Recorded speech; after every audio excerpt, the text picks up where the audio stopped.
The old garage stood at the edge of a busy industrial district just outside Birmingham, England. Its faded blue sign read Turner's Engine and Diesel Repair, though most people simply called it Mike's shop. The building looked ordinary from the outside, but inside, every engine had a story waiting to be told. Mike Turner wiped the grease from his hands with a worn red towel. At 38, he had spent nearly half his life repairing engines. His customers trusted him because he never charged for work they didn't need, and he always explained every repair in simple words. His greatest pride wasn't the garage. It was his 12-year-old daughter, Emily. Every afternoon after school, Emily sat at a small wooden desk in the office doing homework, while her father worked only a few feet away. Sometimes she would hand him tools. Other times she would simply watch him diagnose engines, as though every repair was a science lesson. The garage wasn't making anyone rich, but it paid the bills. It bought groceries. It kept the lights on. And most importantly, it allowed Mike to be present for every moment of his daughter's life after losing his wife several years earlier. Customers often joked that Mike could hear an engine cough once and already know what was wrong. He smiled every time. Years of experience had trained his ears better than expensive diagnostic computers. One bright Tuesday morning, business was unusually quiet. Mike had just finished replacing an injector on a delivery van when the peaceful silence outside disappeared. 8 enormous articulated lorries rolled slowly toward the garage entrance. Each carried one heavy industrial diesel engine strapped securely to steel pallets. Workers from nearby shops stopped what they were doing. Everyone stared. Mike stepped outside, narrowing his eyes. "That's unusual," he murmured. The convoy blocked nearly half the road before finally stopping. A polished black luxury SUV followed behind the trucks. The driver's door opened. Out stepped a sharply dressed woman in an expensive cream business suit. Dark sunglasses, perfect posture, confident stride. She looked completely out of place in a mechanic's yard. The workers unloading the first engine didn't even speak. They simply waited for her instructions. She removed her sunglasses and looked directly at Mike. "You own this garage?" "I do." She glanced around the modest building before giving a small smile. "It certainly doesn't look capable of handling engines this size." Mike ignored the comment. "What can I do for you?" She pointed toward the trucks. "I need these unloaded." Mike looked at the engines. Every one appeared badly damaged. Oil stains covered the pallets. Several had cracked casings. Others were missing external components. He counted them carefully. 1, 2, 3, 4, 5, 6, 7, 8. "Those are industrial marine diesels." Mike said quietly, "You recognize them?" "I've rebuilt similar units before." She folded her arms. "Good." Mike waited. "So what's the job?" "There isn't one." He frowned. "I'm sorry. I don't want them repaired." Mike looked confused. She continued. "I want them dumped here." Silence filled the yard. Even Emily stopped writing inside the office and looked through the window. Mike blinked. "You want me to store them?" "No." "Recycle them?" "No." "Then what exactly?" "They're finished." She pointed toward an empty corner of the property. "Leave them there." Mike stared at her. "These engines weigh several tons each." "I know. They'll occupy half my yard." "I know. They're valuable for scrap alone." "I know." Mike crossed his arms. "There must be paperwork." "There is." One assistant handed him a folder. Inside was a legal disposal agreement. Ownership would transfer immediately. No responsibility would remain with the company. Everything was perfectly documented. Mike looked back at the woman. "This seems unusual." "It's perfectly legal." "But why here?" She smiled. "Because nobody else wanted them." The unloading began. Forklifts carefully placed each engine along the back fence. Employees worked quickly. Within 30 minutes, all 8 engines rested inside Mike's yard. The woman signed the final document. "Pleasure doing business." Mike looked at the paperwork again. "I haven't agreed to anything yet." "You will." She placed an envelope on his workbench. Inside was a cashier's check. £50,000. Mike's eyes widened. "This is just for accepting them." "No repairs." No storage fees. No future obligations. Simply keep them. Mike looked at the engines again. They certainly looked beyond repair. Large cracks, burn marks, bent shafts, corroded manifolds. Almost every mechanic would have considered them scrap. But Mike had learned something long ago. Engines often told different stories than appearances suggested. "What company are these from?" he asked. She answered proudly, "Westbridge Power Systems." The name immediately sounded familiar. One of Britain's fastest-growing industrial engineering companies. Their equipment powered ships, emergency generators, and large manufacturing plants across Europe. Mike nodded slowly. "I've heard of you." "Most people have." She extended her hand. "Victoria Hale." Mike shook it. Mike Turner. Her grip was firm, professional, confident. Then she glanced toward Emily sitting inside the office. "Your daughter?" "Yes." "You let children spend time around heavy machinery?" Mike smiled. "I let her learn responsibility." Emily waved politely. Victoria nodded once before turning back. "I've got another meeting." Without another word, she climbed into the SUV. The convoy departed. Dust settled across the yard. Silence returned. Mike stood staring at 8 massive engines occupying nearly half his property. Emily walked outside. "Dad." "Yes." "Why would someone pay £50,000 just to leave broken engines here?" Mike looked thoughtfully at the nearest engine. "I honestly don't know." She touched one carefully. "It doesn't look completely destroyed." "No. So maybe it isn't." Mike smiled. "Maybe." He knelt beside the first engine and brushed years of grime away from the identification plate. Something immediately caught his attention. The serial number had been professionally stamped, but another number underneath appeared newer, almost as though the plate had been replaced. Mike frowned. "That's odd." Emily leaned closer. "What is—" He didn't answer immediately. Instead, he examined the bolts securing the identification plate. They showed almost no corrosion. Everything else around them looked years older. Someone had removed that plate fairly recently. Mike stood slowly. His instincts had started whispering. Not loudly, just enough to make him curious. He looked across all 8 engines. Every identification plate appeared equally clean. Every bolt looked equally new. And suddenly one simple question entered his mind. If these engines were truly worthless, why had someone taken the time to replace every identification plate? Mike didn't yet realize that answering that question would eventually force one of Britain's biggest engineering companies to pay $5 million just to recover the 8 engines they had abandoned. Mike didn't touch another customer's vehicle for nearly 10 minutes. His attention stayed fixed on the 8 engines lined neatly against the back fence. The paperwork said they were finished. His experience told him otherwise. Emily noticed a thoughtful expression on his face. "Dad, are you going to take one apart?" Mike smiled. "Not yet." "Why not?" "Because I never rush to conclusions. Engines deserve patience." Emily laughed. "You always say that. And it's always true." He walked slowly around the first engine. Nothing about the outside suggested it had been carefully maintained before arriving. There were scratches, dents, and faded paint. But something still didn't feel right. Mike picked up a torch from the workshop and looked underneath. The mounting brackets were surprisingly clean. He frowned. "Interesting." "What is?" "These brackets haven't carried much weight." Emily looked confused. "How can you tell?" "Where marks." He pointed to the polished metal. "If this engine had been working for years, these surfaces would look completely different." Emily nodded. "So it wasn't used much?" "That's my first guess." Mike rolled out his large inspection trolley. He wasn't planning a rebuild, only a closer look. Using a socket wrench, he removed the inspection cover. Inside, the oil looked dark, but not burnt. He rubbed a drop between his fingers. No metal particles. Emily watched carefully. "Is that good?" "It's very good."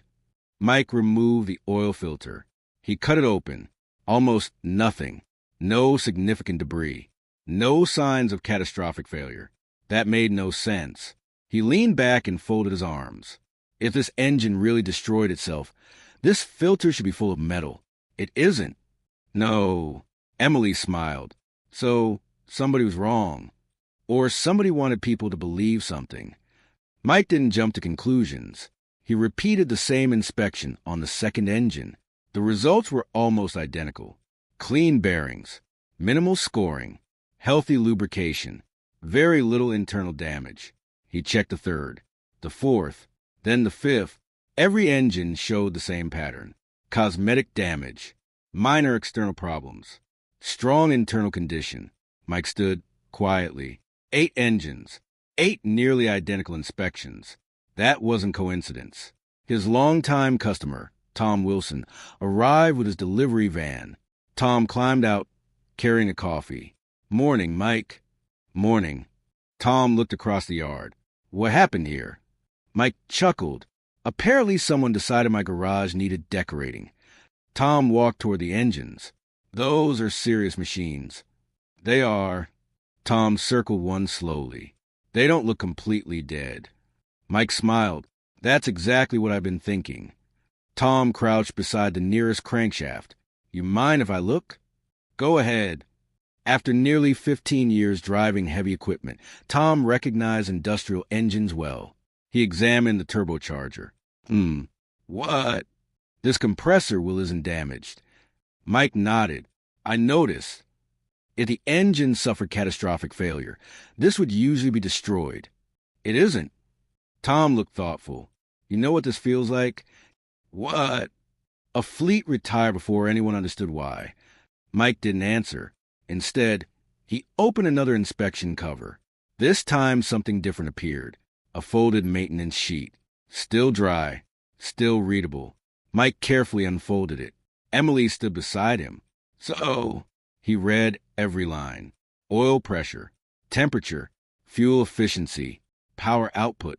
Everything had been recorded during routine servicing. The final inspection was only 6 weeks earlier. Every measurement passed. Every reading sat well within factory limits. Mike looked at the date again. 6 weeks. That wasn't long ago. Tom frowned. "Doesn't add up?" "No." Emily looked between them. "If they were working 6 weeks ago, why throw them away?" Mike closed the folder slowly. "That's become an important question." He compared the paperwork from Victoria with the maintenance record. The engine numbers didn't match. Not even close. He checked again. Still different. Someone had replaced every identification plate after the last recorded service. Mike placed both documents side by side. His workshop suddenly felt much quieter. Tom leaned closer. "What are you thinking?" "I'm thinking somebody changed their identities." Tom raised an eyebrow. "The engines? The serial numbers?" Mike wasn't accusing anyone. He simply trusted evidence. And the evidence kept raising new questions. The rest of the afternoon passed with normal customers. Brake repairs, routine servicing, and MOT preparation. Yet every spare moment Mike found himself returning to the engines. Late in the afternoon, a courier van stopped outside. The driver stepped into the workshop. Parcel for Mike Turner. Mike signed. Inside was a heavy envelope. No company logo. No return address. Only one typed sentence on the front. Check engine number 4. Emily looked up. "Who sent it?" "I don't know." Mike opened the envelope. Inside was only a single memory stick. Nothing else. He plugged it into the workshop computer. A spreadsheet appeared. Columns. Dates. Serial numbers. Inspection reports. Emily frowned. "I don't understand." Mike scrolled quietly. Neither did he, until one column caught his attention. Factory test status. Every engine on the list had one identical remark. Approved. He compared the serial numbers with the original maintenance sheet. They matched perfectly. Not the new identification plates. The original engines. Tom looked over his shoulder. "So these engines passed testing?" "Yes." "Then why replace them?" Mike remained silent. The spreadsheet continued. Another column. Replacement reason. Every entry contained exactly the same words. Administrative decision. Mike laughed softly. "That's not a mechanical explanation." Tom shook his head. "Definitely not." Emily asked, "So they weren't broken?" Mike closed the spreadsheet. "I don't think that's the full story." The following morning arrived bright and warm. Mike decided to perform one final check. Compression testing. It would settle everything. One by one, he connected specialized equipment. The first engine produced excellent readings. The second matched. The third. The fourth. By lunchtime, all 8 engines had completed testing.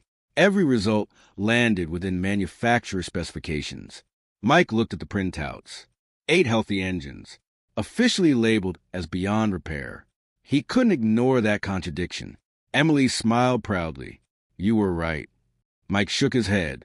I wasn't right. What do you mean? I simply listened to the engines. Just then, a silver state car entered the yard. A man in his early 60s stepped out, wearing a simple navy jacket. He introduced himself politely. Good afternoon. I'm Richard Lawson. Mike shook his hand. Can I help you? Richard's eyes immediately settled on the engines. I believe you can. You know these. I spent 23 years designing them. Mike's expression changed. You work for Westbridge? Richard nodded. I retired last year. He slowly walked toward engine number 4. Without hesitation, he pointed to a tiny casting mark hidden beneath the exhaust housing. I put that mark there myself. Mike looked closely. The tiny initials were almost invisible. RL. Richard smiled. My quality mark. Emily looked amazed. So you built these? I helped create every prototype. Mike folded his arms. Then perhaps you can answer something. I'll try. Why would anyone throw away 8 engines that still pass every major mechanical test? Richard's smile slowly disappeared. He looked at each engine one more time. Then he quietly said, because someone wasn't trying to get rid of faulty engines. Mike waited. Richard looked him directly in the eye. They were trying to get rid of a mistake that had nothing to do with engineering. Mike felt a chill despite the warm afternoon. What kind of mistake? Richard glanced toward the office to ensure nobody else was listening. Then he said calmly, if these are the same 8 engines I think they are, Westbridge will eventually offer you far more than £50,000 to get them back. Mike asked one final question. How much? Richard answered without hesitation. If the board discovers where they are before anyone else does, they'll gladly pay $5 million. Mike stared silently at the 8 engines once more. For the first time since they had arrived, he realized they weren't simply abandoned machinery. They had become the center of a corporate decision that someone, somewhere, desperately wanted to reverse. Mike didn't answer Richard immediately. Instead, he looked across the line of 8 engines once more. Only yesterday they had seemed like expensive pieces of scrap. Now they looked like evidence. Emily broke the silence. So, someone made a very big mistake? Richard nodded. They certainly did. Mike led Richard into the office. He placed every document on the desk. The disposal agreement, the maintenance records, the compression test results, the spreadsheet from the anonymous memory stick. Richard examined everything carefully. After nearly 15 minutes, he leaned back. I was afraid of this. Mike folded his arms. You know what's going on, don't you? Richard sighed. Not every detail, but enough. He pointed toward the maintenance reports. These 8 engines were never ordinary production units. What were they? They were the final development series for Westbridge's next-generation industrial platform. Emily frowned. What makes them different? Richard smiled. They produce more power while using less fuel. Mike raised an eyebrow. So they were valuable. Extremely. Richard continued. They represented years of engineering work. Mike looked puzzled. Then why dispose of them? Richard chose his words carefully. Because after a management change, someone believed the program had failed. Without checking? Richard nodded slowly. The decision was made from paperwork rather than engineering evidence. Mike shook his head. That's unbelievable. It happens more often than people realize. 2 days later, Mike's phone rang. The caller introduced herself as a solicitor representing Westbridge Power Systems. Her tone was calm and professional. Mr. Turner, we'd like to arrange a meeting regarding the industrial engines currently stored at your property. Mike replied politely. I can meet tomorrow morning. We appreciate your cooperation. The following morning, Three executive vehicles entered the yard. Victoria Hale stepped out first. This time she wasn't smiling. Behind her came two company directors and a legal advisor. Mike greeted them with a simple handshake. Victoria looked directly at the engines. They're still here. They are. We'd like to discuss buying them back. Mike remained calm. I thought they were worthless. She paused. Our previous assessment was incomplete. Richard watched quietly from the workshop doorway. One of the directors spoke next. Our company is prepared to reimburse your costs. Mike asked, What costs? Storage. Inspection. Inconvenience. Mike smiled slightly. I'll spend more time than money. The director continued, We'll offer £100,000. Mike looked at the paperwork in his hands. I legally own the engines. Yes. You transferred ownership voluntarily. Yes. You described them as beyond repair. Victoria answered softly. Yes. Mike nodded. Nothing has changed. The meeting ended without an agreement. As the executives walked back toward their cars, Richard quietly said, They'll return. Mike looked at him. How do you know? Because they now understand exactly what they've lost. News traveled surprisingly fast within Britain's engineering industry. Word spread that an independent mechanic had discovered 8 discarded prototype engines in excellent mechanical condition. Several engineering journals contacted Mike for comments. He politely declined every interview. He wasn't interested in publicity. He simply wanted the truth. 3 days later, another convoy arrived. This time there were no lawyers, only Victoria. She walked into the workshop, carrying a single folder. Her confident attitude had changed. She looked tired. Mike offered her a chair. She accepted.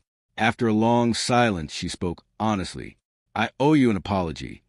Mike listened. I made the disposal decision. You believed the reports. I did. I trusted summaries instead of engineers. Richard quietly nodded from across the room. Victoria continued. The board has now completed an internal review, and the engines were never defective. Emily looked surprised. So why were they removed? Victoria answered truthfully. A reporting error spread through several departments. No one questioned it. The mistake became accepted as fact. Mike remained silent. Victoria placed a folder on the desk. Inside was an official valuation report. Each engine represented years of research, testing, and certification. Together they formed the only complete prototype set remaining in existence. Without them, the company would need years to recreate the program. Victoria looked directly at Mike. The board has authorized a final offer. Mike didn't interrupt. She slid one document across the desk. $5 million. The amount was printed clearly. Emily looked at her father. Mike looked at Richard. Richard simply smiled. The decision is yours. Mike thought quietly. Then he asked one question. If I sell them back, what happens next? Victoria answered immediately. They'll return to our research division. The program will continue. And the engineers who built them, they'll receive full recognition. Richard looked genuinely moved. After several moments, Mike picked up a pen. He signed. Victoria signed. The agreement was complete. She stood and extended her hand. This company nearly threw away years of brilliant engineering. Mike shook her hand. Sometimes machines deserve someone willing to look twice. Over the following weeks, specialized transport crews carefully loaded each engine onto low-loader trailers. Unlike the first visit, every engine was wrapped in protective covers. Every movement was supervised by engineers. Every serial number was verified before the final truck departed. Victoria handed Mike another envelope. This isn't part of the agreement. Mike opened it. Inside was a framed certificate. It recognized Turner Engine and Diesel Repair for its outstanding contribution to British engineering integrity. Below it was a handwritten note. Thank you for trusting evidence instead of assumptions. Several months later, Westbridge officially launched its new industrial engine platform. The company publicly acknowledged the engineering team whose work had almost been discarded. Richard attended the launch as an honored guest. Mike and Emily were invited as special visitors. As they toured the factory, Emily smiled. Dad, yes. If those engines had arrived at almost any other garage, Mike finished the sentence. They probably would have been scrapped. Emily nodded. So the company didn't really buy engines back. Mike smiled proudly. No. What did they buy? They bought a second chance to correct a mistake. Richard overheard the conversation, and one honest mechanic reminded an entire company that good engineering should always be judged by facts, not assumptions. The audience applauded as Westbridge unveiled its newest generation of industrial engines. Mike stood quietly beside his daughter. He didn't feel like a hero. He simply felt grateful that curiosity, patience, and integrity had been enough to reveal the truth, because sometimes the greatest discoveries don't happen in billion-pound boardrooms. Sometimes they begin in a small garage where a single father chooses to inspect what everyone else has already written off.